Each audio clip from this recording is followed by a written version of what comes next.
Tobagonians returned to the polls for a second time in 1 year for the Tobago House of Assembly elections. However, voters came out as early as 5:30 a.m. waiting for polling stations in the east and west of Tobago to be opened. More in this report. Among the first candidates to cast their votes on the western end were contenders the People's National Movement incumbent Clarence Jacob and the Progressive Democratic Patriots Joel Sampson. At Montgomery Government Primary School, political leader of the Innovative Democratic Alliance, Dr. Denise Sawyer-Fat Angus, arrived just before 8 a.m. However, she was notified that she was registered to vote at Blackrock. She also indicated that the party's representatives faced some challenges. A couple of my people had a challenge with, them suddenly telling them that they are within the limits and they had to move their tents. And there's a question as to where others are sitting. But, that is all part of it, and we are rolling with the punches. Dr. Angus said all other 12 IDA candidates expressed it was a smooth process, and they were commended for having a clean campaign. Over at Buku, just after 10 a.m., the incumbent People's National Movement Ansel Dennis cast his vote at the Buku Multipurpose Facility. This seat, Buku Mount Pleasant, has 5 candidates vying, the most in this THA elections. Dennis said it is a demonstration of democracy. Democracy at work. I think there are candidates who have run constantly, but of course I believe the PNM and the PDP and even the IDA are the main contenders in this election, but I'm very confident as usual of victory. Mr. Dennis said they have seen more youth interest in voting and hopes to see at least a 60% voter turnout. Another candidate vying for this seat, the Unity of the People's Nkosi Phillips, said the voting process was quick and easy. He said it's now up to the electorate to decide.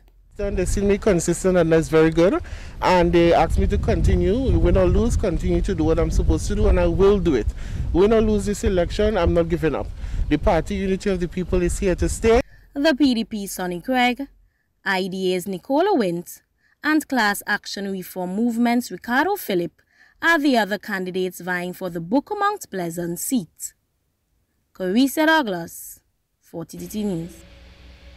Smooth and transparent. That's how leader of the Progressive Democratic Patriots, Watson Duke, described the voting process as he cast his ballot at the Roxbrook Anglican School on Monday. Mr. Duke said he had been in constant contact with other members of the PDP and noted that there were no irregularities reported. In January, during the historic 6-6 tie, Mr. Duke had claimed that he had reports of several discrepancies in the voting process. However, he says this was not the case this time around.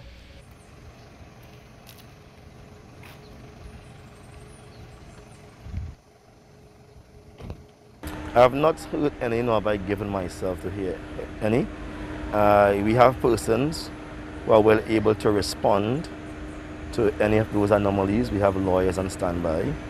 At the end of the day, we will look after that, or we will treat with them as they arise. Meanwhile, Tobago East MP Ayanna Webster-Roy, who voted at the same location, urged people not to break quarantine to show up and vote, saying everyone needs to be responsible. Her comments came following a media release by the police service on Sunday night, warning people to stay at home if they were mandated into quarantine due to COVID-19.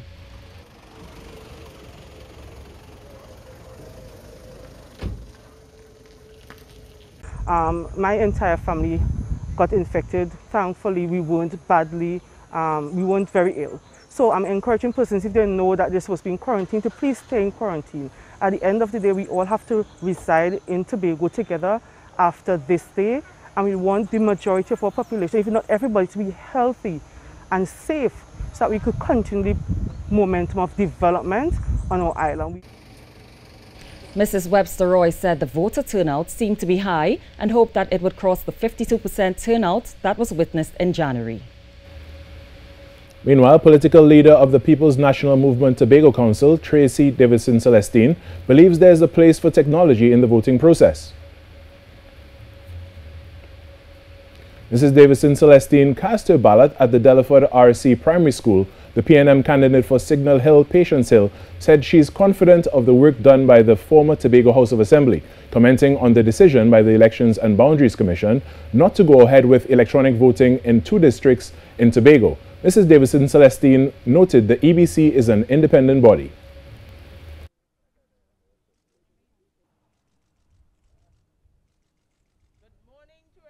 And of course it's EBC to decide whether they're ready or not to introduce new technology. For me, I would want to see a system where we embrace more technology in the voting process. So if they are of the opinion that they are not ready to start the pilot project, then of course I will be, and the People's National Movement will be guided by the readiness of the EBC in that regard.